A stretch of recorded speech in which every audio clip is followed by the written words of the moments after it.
మిత్రులందరికీ స్వాగతం. నా పేరు Padmavathi. Welcome to my channel. ఈరోజు మనం వినబోయే కథ మువ్వల జ్యోతి గారు రచించిన సహస్ర. ఒక చక్కని కథను వినేద్దామండి. సహస్ర పేరుకు తగ్గట్టే నవతరం ఇల్లాలు.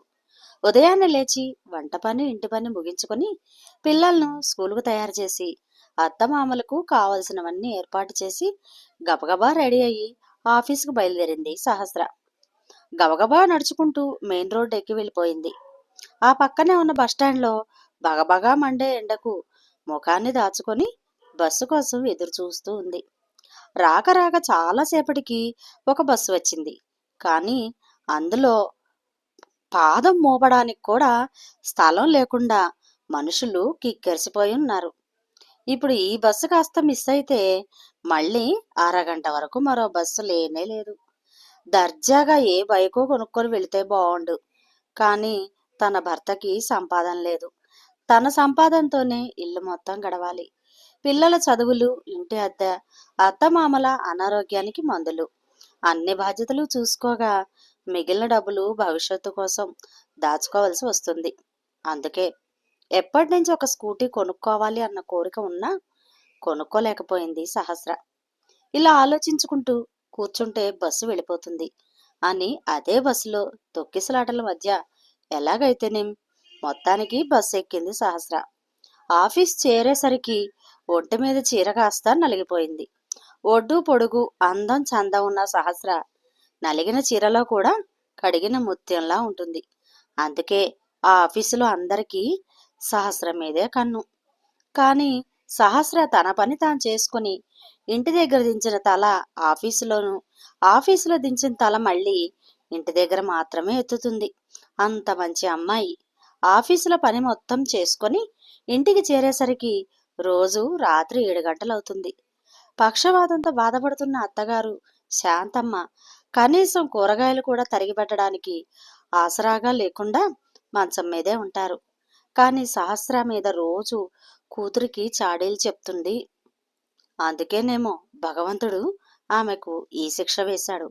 కానీ మావయ్య గారు, పరంధామయ్య గారు చాలా మంచి మనిషి. పిల్లలను స్కూల్కి తీసుకుని వస్తూ ఉంటారు. కోడలు కష్టాన్ని చూసి పరంధామయ్య అప్పుడప్పుడు ఇంట్లో ఆమెకు సాయం చేస్తూ ఉండేవారు. కానీ పెద్దవారు, తండ్రి సమానులు ఆయన మామగారి చేత పని చేయించుకోవడం ఇష్టం లేని సహస్ర ఆయనకి ఏ పని చెప్పేది కాదు. తన భర్త సందీప్ అన్ని చెడు అలవాట్లకు బాగా అలవాటు పడ్డాడు. చెడు స్నేహాలతో తిరిగి ఎప్పుడో రాత్రి 10 అయ్యాక ఇంటికి వస్తాడు. మాట పడని తత్వం వల్ల సందీప్ని ఎవరూ ఎక్కువ కాలం ఉద్యోగంలో ఉంచుకునేవారు కాదు. ఆ డిప్రెషన్లోనే అలా చెడు అలవాట్లకు బానిసైపోయాడు. కనీసం పిల్లలకు చదువు కూడా చెప్పేవాడు కాదు. సందీప్ ఎప్పుడైనా పిల్లలు ఏదైనా డౌట్ అడిగినా అమ్మని అడగండి అని అనేవాడు. ఏదైనా అంటే నువ్వు ఉద్యోగం చేస్తున్నావు అని నీకు పొగరు అని తిట్టేవాడు. సహస్రని ఎప్పుడూ భార్యగా సుఖపెట్టిందే లేదు. తన దారి తాను చూసుకుంటే తన పిల్లలు తండ్రి లేని వాళ్ళు అయిపోతారని పిల్లల ముఖం చూసి సహస్ర సందీప్ని భరిస్తూ వస్తుంది.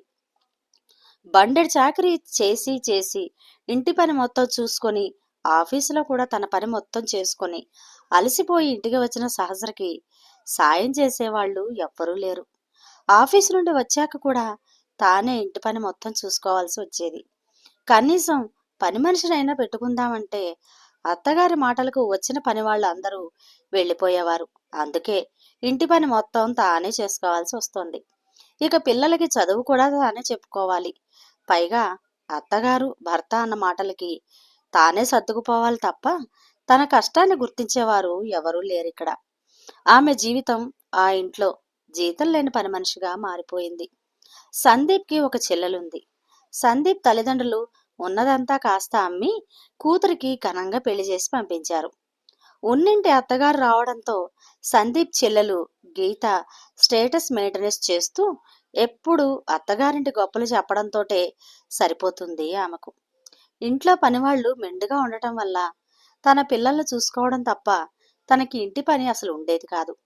అత్తగారు కూడా ఆరోగ్యంగా ఉన్నారు కనుక ఆమెనే పనివాళ్లతో చెప్పి ఇంటి పని మొత్తం చేయించుకునేవారు.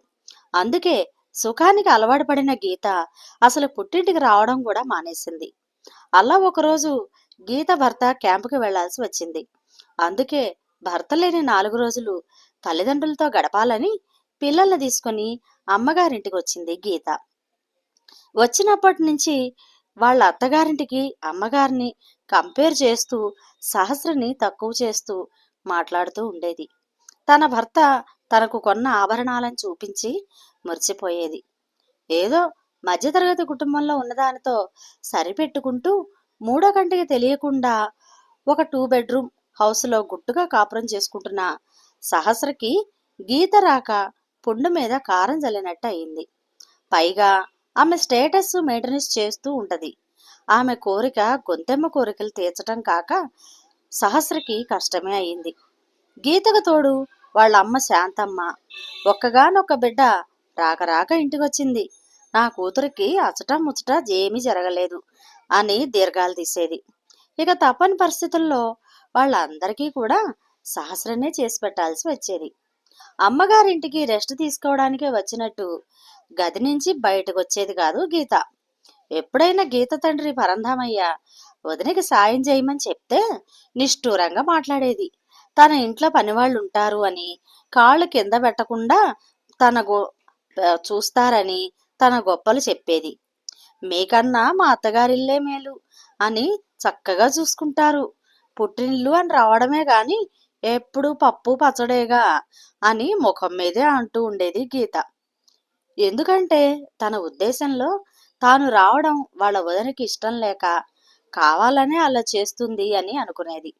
పైగా వాళ్ళ అమ్మ చెప్పిన చాడీలన్నీ నమ్మి వదినని సాధించటం మొదలుపెట్టేది.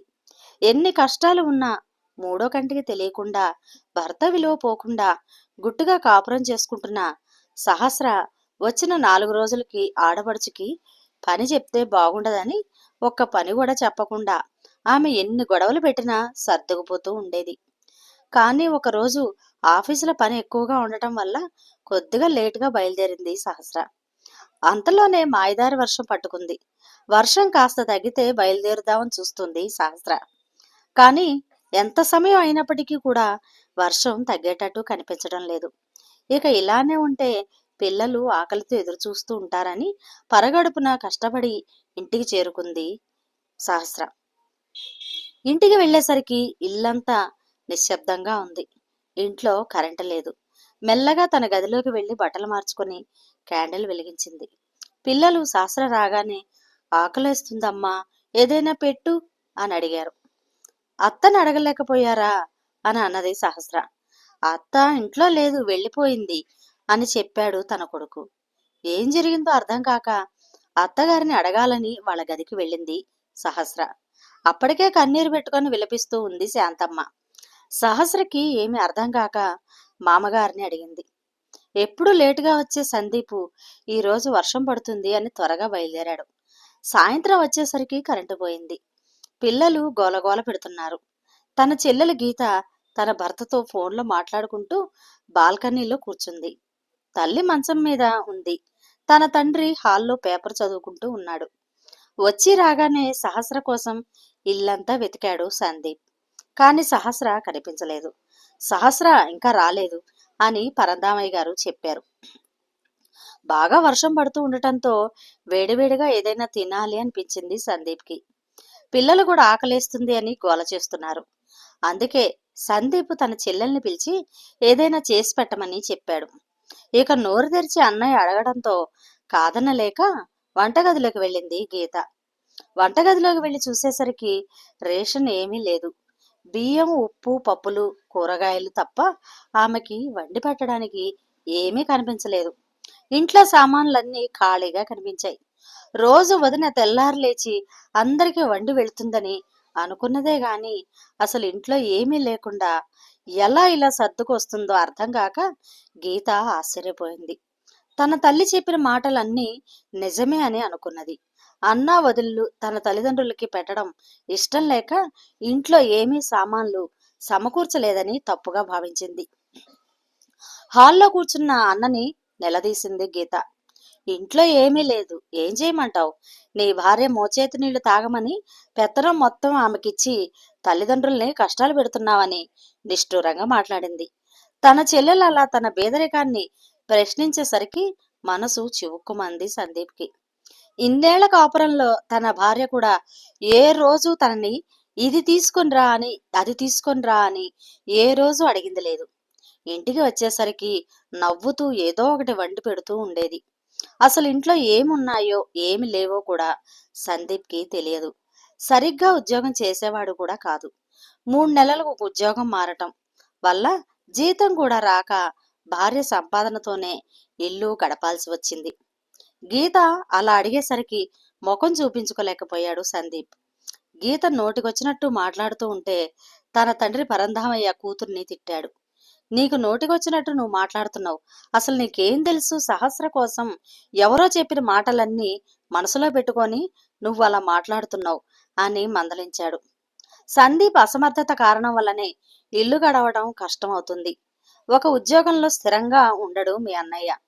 పాపం ఆడపిల్ల సహస్ర తన సంపాదనతోనే ఇల్లు నెట్టుకొస్తుంది. నా పెన్షన్ డబ్బులు మీ అమ్మ మందులకే సరిపోవడం లేదు అని కూతురికి వివరించాడు పరంధామయ్య. ఇన్నాళ్ళు తమ పేదరికాన్ని దాచుకుంటూ సహస్ర తన మెట్టనింటి గౌరవాన్ని కాపాడిందని అర్థం చేసుకుంది గీత. బయట వారి దగ్గర పరువు పోకుండా తిన్నా తినకపోయినా అందరినీ ఆదరించిన సహస్ర సంస్కారానికి గీత మెచ్చుకుంది. ఇన్నాళ్లు తన తల్లి చెప్పిన మాటలు విని వదినని తప్పుగా అర్థం చేసుకున్నందుకు సిగ్గుపడింది. తన అన్న చేతకాంతనాన్ని అర్థమయ్యేలా చెప్పింది. నీలాంటి భర్త ఉంటే నేనెప్పుడో వదిలేసి వచ్చేదాన్ని. కానీ నీ భార్య దేవత. ఇంటి పని చేసుకొని ఆఫీసులో పని చేసుకొని వచ్చి పిల్లల్ని అత్తమామల్ని చూసుకుంటుంది. ఇంటిని చక్కగా చక్కదిద్దుకుంటుంది. ఆమెకు సాయం చేయకపోగా భారంగా మిగిలిపోయావు అని అన్నకు చివాట్లు పెట్టింది. మీరెంత కష్టంలో ఉన్నారని తెలిస్తే వచ్చేదాన్నే కాదు. నా రాకతో పాపం వదినకు ఇంకా భారంగా మిగిలాను అని కుమిలిపోయింది. ఇన్నాళ్లుగా తన తల్లి చెప్పిన మాటలకు సహస్రని అపార్థం చేసుకున్నది గీత. తల్లికి 4 చివాట్లు పెట్టింది. నీ పరిస్థితిలో మా అత్తగారు ఉంటే నేను వదినంత బాగా చూసుకునేదాన్ని కాదేమో. ఏ జన్మలోనో పుణ్యం చేసుకోబట్టి నీకు మంచి కోడలు దొరికింది. ఇకనైనా బుద్ధి తెచ్చుకొని వదినని కూతురులా చూసుకో అని చెప్పి పెట్టే బేడా సర్దుకొని పిల్లల్ని తీసుకుని తన ఇంటికి వెళ్ళిపోయింది గీత. అలా గీత వెళ్ళిపోగానే సందీప్ కూడా ఎక్కడికో వెళ్ళిపోయాడు అని జరిగిందంతా సహస్రతో చెప్పారు పరంధామయ్య. అలా ఇంటి నుండి వెళ్ళిపోయిన సందీపు ఇంటికి దగ్గరలో ఉన్న పార్కులోకి వెళ్లి ఒంటరిగా కూర్చున్నాడు. గీత అన్న మాటలు గుర్తు తెచ్చుకొని సందీప్ సిగ్గుతో చచ్చిపోయాడు. ఒంటరి ఆడదాని మీద బండెడు కష్టం మోపి తానేదో కష్టపడిపోతున్నట్టుగా ప్రతి చిన్నదానికి సహస్ర మీద విసుక్కునే తన ప్రవర్తనని తలుచుకొని సిగ్గుపడ్డాడు.